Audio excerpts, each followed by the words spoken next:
Hey guys, it's Brandon, aka B.Rich Beauty, aka your beauty best friend. Happy Wednesday, y'all! And happy hump day to you. Lord, Giselle Bryant is clapping back to Monique Samuels. They've casted the leading lady for the Whitney Houston biopic. And Kenya Moore and SHERI Shepherd got a little drama going on. We're talking about that. Yes, we are, and a lot more. You know what to do. Grab your tea, grab your beverage. Let go.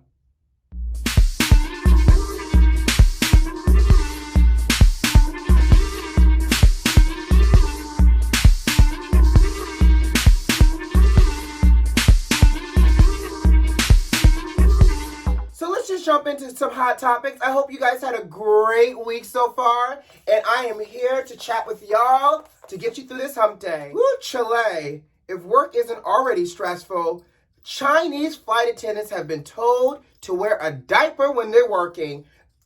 A whole adult diaper. Yes. So apparently they are being instructed that when they are flying, these flight attendants are flying, child, they need to be wearing adult diapers to reduce their trips to the restroom so that way they can avoid and reduce their exposure to possible COVID, because I guess now COVID only lives in the washroom. Now, here's my thing. You want these grown people to walk around on these long-haul flights in soiled diapers? Not to mention, first of all, I can't imagine being at work having to mandatory wear a diaper along with other PPE, and then when it's time to go, I can't relieve myself and I gotta do it all myself. Can you imagine pushing the cart? Would you like some cocktails and some snacks? Oops, I'm making a duty. Like, what is happening here? Like, I can't believe it. Not to mention, they're already being instructed to wear double layer gloves, a mask, a disposable hat, disposable shoe covers, disposable protective clothing, aka they're already required to wear a hazmat suit to work, and now we're telling them they need to wear a diaper under this hazmat suit. So now you want to trap all that inside a hazmat suit? Inside is a hazard right there in and of itself. I don't know what airline this is, because I know I won't be I'm not taking nobody's flights anyways to China, but I'm just saying, for those that are complaining about their job and having to wear a mask, baby, first world problem, because other people have it worse. Chinese as flight attendants, apparently. But I guess I can appreciate, can we appreciate that they're just wanting to be extra cautious and extra safe? No judgment, just facts. Sharing it with you all. Moving on. Let's talk about the COVID-19 vaccine. So, we talked about it on Monday, how the vaccine is ready, and now people are starting to get it. And, I was kind of mulling it over, and I was just thinking, with everything that was happening about people not wanting to get the vaccine, we talked about it, child. And also specifically how the Black community is a little bit leery. Now they've, Dr. Fauci mentioned and announced that Dr. Kimmika Corbett, one of the leading scientists for this vaccine, is Black. But now I feel like they're using her as the poster child for the vaccine, not only to say like, woo, Black girl joy, Black lives matter, woo, but also like, hey, Black people, look, there's a Black person that created this, so you should feel okay getting it. Here's how I feel, and I want your input, because if I'm overreacting, let me know. Is Dr. Kimmika Corbett, being one of the leading scientists for this vaccine, amazing? Abso-freaking-lutely, and I am not taking that away from her. Get it, Black girl. But here's why I feel like it gets a little, I feel some kind of way and I'm in my purse about it. She's the face of it. Now, if everything continues to go great, she'll continue to be celebrated. But the moment we continue to hear something negative about this vaccine, some additional side effects with this vaccine, because she's the face of this vaccine, she is going to be thrown under the bus. Because now it's going to be an attack on her credibility. The fact that she's a Black person, she's going to automatically be the fall guy. And then it's going to be some type of white savior having to come in, whether it's Dr. Fauci or somebody else on their team, to then replace her out, talk about how they fixed this vaccine and anything else with it. And now he's the new savior, where she was our sacrificial lamb. So that's kind of how I feel. Like, I'm great for everybody to celebrate that there was a Black woman a part of this, breakthrough vaccine, but at what cost? And so I continue to hope and pray she doesn't become a sacrificial lamb, because we know that that this society and this America is quick to turn their back on Black people and everything else. So that's kind of how I feel about it. Y'all let me know what your thoughts are. And as I was really mulling it over, I just felt like this could go either really great or this can go really left. So hopefully it'll stay really great. And Dr. Kizzy, as Dr. Fauci refers to her, will continue to lead and spearhead new and innovative medicine for all, including our Black people. Moisturizer. So Offset just recently had a birthday in Atlanta. He turned 29. Child, no tea, no shade. I did not know that boy was 29. He looked like he is a good over-the-hill 40. And 40's not even over the hill. But for him to be 29 and look 40, that's considered over the hill. I don't know what hormones are in the milk that he's drinking. Offset, drink some almond milk, soy milk, or something else in between, honey. Because or moisturize and drink your water. Because I did not know you were 29. Well, Offset had his birthday party in Atlanta, and it was a big to-do. And allegedly, he made all of the guests take a blood COVID test outside before they're able to come into the party.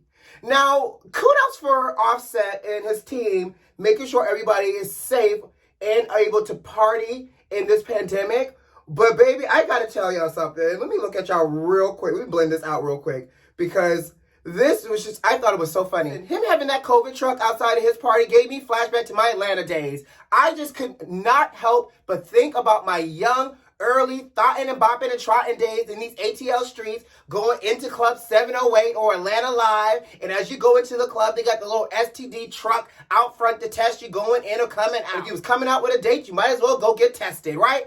I'm just like, Offset, is this what we doing now? Are we setting the new standard? Gone are the days for the STD trucks, and now we're inserting COVID testing right before you go into party? That might actually be the whole new mood. If these party promoters want to congregate these circuit parties, y'all pop up a rapid blood COVID truck and before we go party, so we know everybody in here tested negative, and now we can party.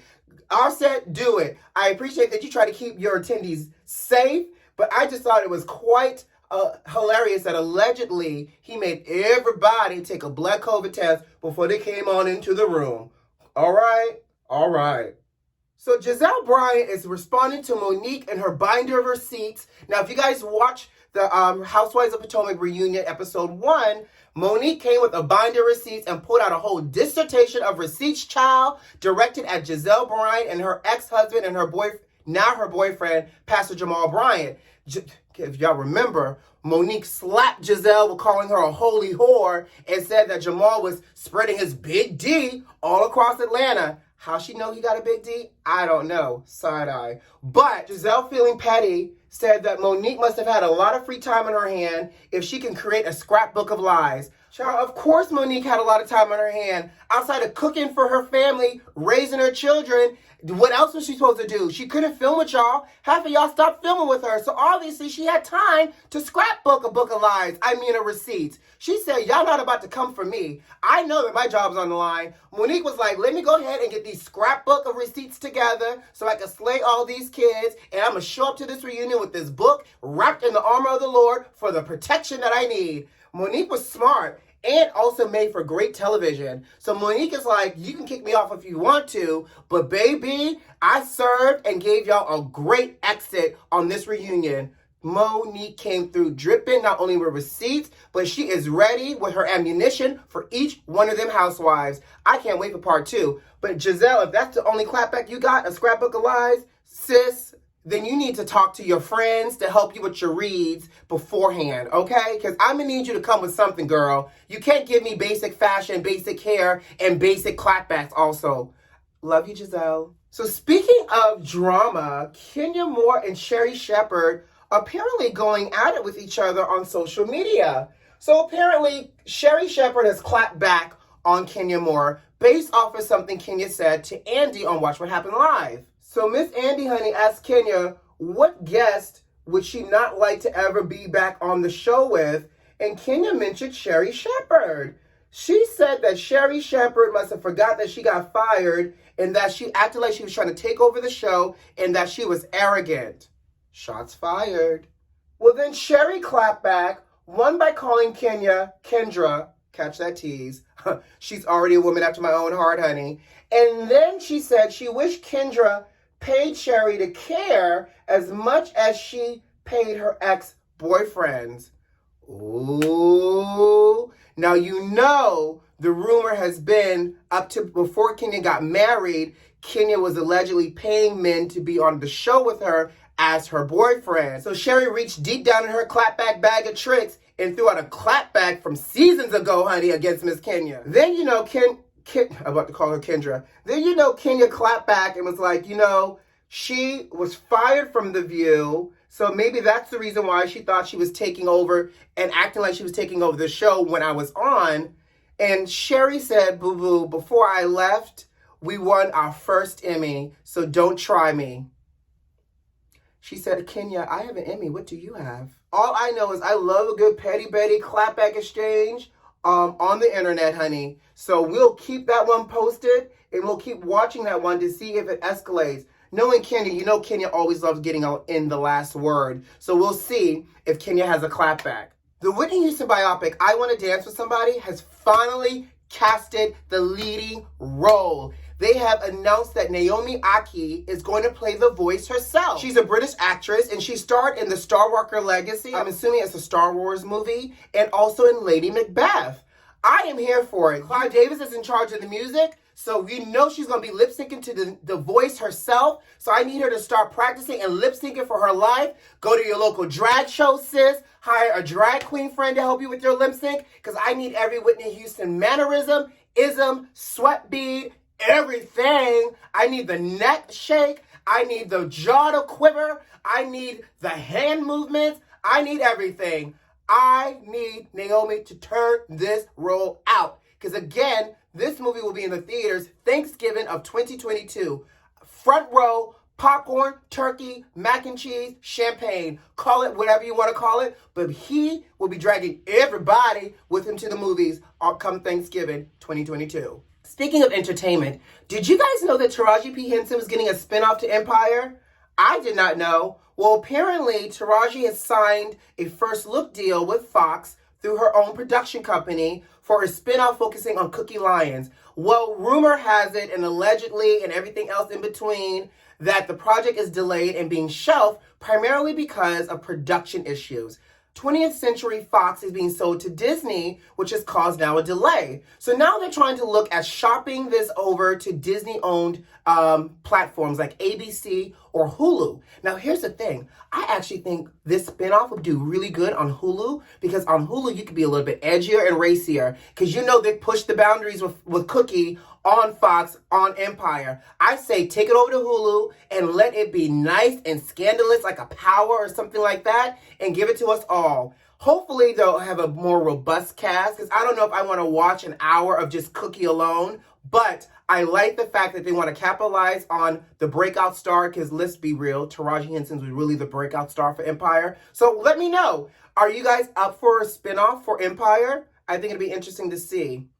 Now, before I get out of here, all my Georgia voters, I got to make an announcement for y'all, because guess what? I still have a 404 number, and I get these daily text messages to go out and vote. And I am telling these people constantly to unsubscribe me and that I am not a Georgia voter. But for those Georgia voters, please make sure you either mail in your absentee ballot, and if you get an absentee ballot, your ballot requires postage, unlike what the presidential ballot required. Make sure you do all the signatures, do like Santa. Check it twice, honey. If you are going to early vote, go early vote. And if you're not going to do early voting or absentee, but you want to show up in person in January, make sure you show up in person. It is important that everybody turns out to vote in the Senate runoff election for Georgia. We need it.